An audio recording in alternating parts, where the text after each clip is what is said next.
Hello students, आज हम surface chemistry chapter के अंदर कोलाइड सॉल्यूशन होता है उस टॉपिक में साबुनीकरण की जो क्रिया होती है उसके बारे में स्टडी करेंगे। जैसा कि आपको बताया था कि विलयन जो होते हैं सॉल्यूशन तीन प्रकार के होते हैं, उसमें एक कोलाइड सॉल्यूशन होता है। तो कोलाइड सॉल्यूशन में साबुनीकरण की जो क्रिया होती है, जैसा कि हम जानते हैं सामान्य जीवन में साबुन का उपयोग करते हैं हम। साबुन कपड़ों को साफ करने में, शरीर पे मैल हटाने में प्रयोग किया जाता है। तो साबुन जो होता है उसको जब हम किसी कपड़े पर पानी के साथ मिलाकर रगड़ते हैं और या हमारी बॉडी पर रगड़ते हैं तो झाग उत्पन्न होते हैं। तो यह झाग जो है वो बनने की जो क्रिया है ये संगुणन की क्रिया कहलाती है। और संगुणन क्रिया से जो है मिशाइल का निर्माण होता है। ये मिशाइल जो है साबुन का झाग बनने की जो क्रिया है वो मिशाइल निर्माण कहलाता है। तो मिशाइल की सांद्रता भी न्यूनतम होनी आवश्यक है। हर कोलाइड विलयन के लिए न्यूनतम सांद्रता जो है उसकी अलग अलग होती है, जिसे क्रिटिकल मिशाइल कंसंट्रेशन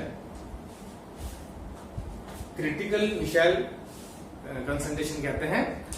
जैसे साबुनीकरण की जो क्रिया होती है उसमें साबुन का जो CMC की वैल्यू होती है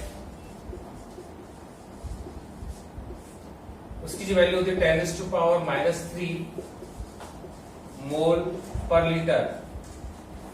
साबुन के लिए जो वैल्यू होती है CMC की वो 10⁻³ मोल पर लीटर होती है। ऐसे हर एक कोलाइड सॉल्यूशन के लिए भिन्न भिन्न होता है इसकी वैल्यू। तो इससे कम अगर वैल्यू होती है तो उसमें झाग उत्पन्न नहीं होते हैं और वह जो कोलाइड की क्रिया जो है वो संपन्न नहीं हो पाती है, इसलिए उसका जो कार्य वो पूर्ण नहीं हो पाता। तो साबुन जो होता है उसका सामान्य सूत्र होता है C17H35COONA, जिसे कहते हैं सोडियम स्टीयरेट। सोडियम स्टीयरेट सामान्य एक जनरल फॉर्मूला है तो साबुन का। तो इसे जब पानी में घोला जाता है तो इसका आयोनाइजेशन होता है, आयनीकरण होता है C17H35COO N प्लस Na+। तो ये इस प्रकार से अपने धनायन और ऋणायन में अपघटित हो जाता है। तो ये जो आयन है, ऋणायन जो है, ये C17H35COO इसे अपन अगर फुल फॉर्म में लिखें तो इस प्रकार से CH3 CH2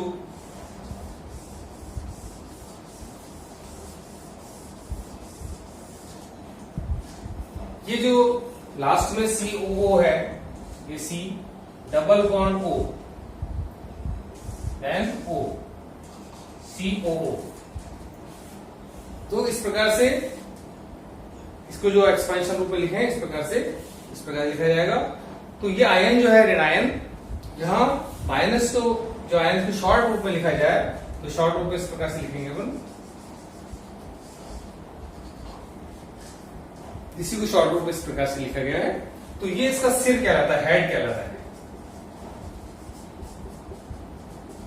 सिर कहलाता है। अभी पूंछ कहलाती है।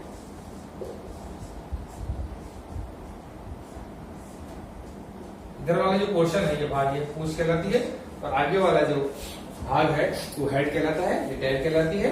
तो ये इस प्रकार से जो साबुनीकरण की क्रिया जब होती है, जब हम साबुन लगाते हैं, किसी कपड़े पर साबुन लगाते हैं, पानी के साथ जब मिलाकर हम कपड़े पर रगड़ते हैं तो झाग उत्पन्न होते हैं। और झाग कब उत्पन्न होंगे? जबकि उसकी CMC की वैल्यू साबुन के लिए 10⁻³ मोल पर लीटर, इससे कम नहीं होनी चाहिए। अगर आप देखा होगा हमने हल्का साबुन लगाया तो झाग नहीं आएगा, थोड़ा सा अधिक साबुन लगाने के बाद ही झाग उत्पन्न होता है। तो वह झाग जब उत्पन्न होगा मिशाइल का निर्माण होगा। यह मिशाइल जो होती है ये जब साबुन अपन लगाए किसी कपड़े पर तो उसमें जो कपड़े पर अगर कोई तेल की बूंद, कोई चिकनाई की बूंद लगी है, उस चिकनाई की बूंद पर ये जो मिशाइल जो है इस प्रकार से बन जाएगा और ये चारों तरफ से इसको इस प्रकार से घेर लेगा।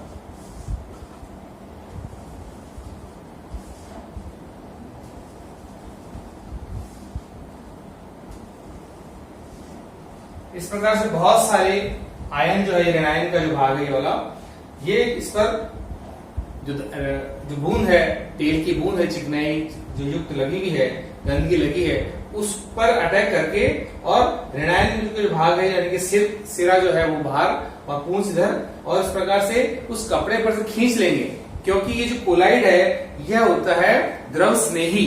तो द्रव स्नेही होने के कारण से उसको पानी में खींच लेता है, उस चिकनाई को पानी में खींच लेता है।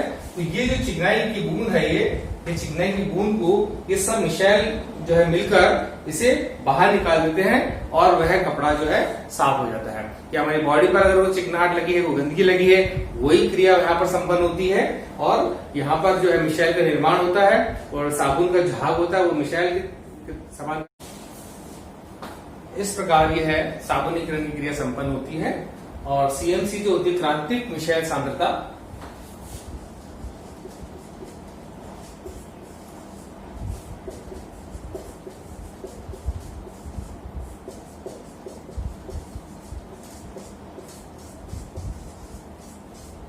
ये कहलाती है क्रांतिक मिसाइल सांद्रता CMC, क्रिटिकल मिसाइल कंसंट्रेशन। ये हर एक कोलाइड के लिए भिन्न भिन्न होती है। इस प्रकार साबुनीकरण की क्रिया जो संपन्न होती है और हमारे कपड़े से या बॉडी से गंदगी साफ होती है। Thank you.